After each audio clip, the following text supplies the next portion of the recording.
আসসালামু আলাইকুম এভরিওয়ান। আজকে আমার আম্মু বানাচ্ছে ছিটা রুটি পিঠা।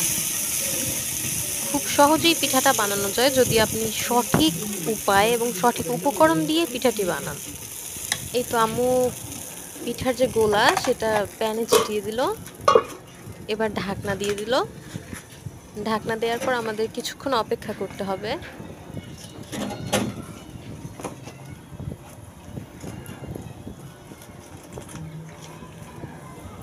কতক্ষণ লাগবে?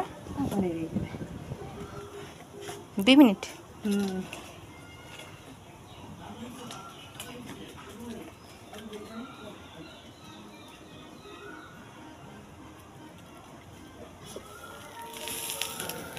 এই তো এবার হয়ে গেল আমাদের ছিটা রুটি পিঠা। দেখুন খুব সহজেই পিঠাটা উঠে গিয়েছে প্যান থেকে, প্যানে একটুকুও লাগেনি। আপনার যদি সঠিক উপকরণ দিয়ে পিঠাটি বানান, খুব সুন্দর করে পিঠাটি বানানো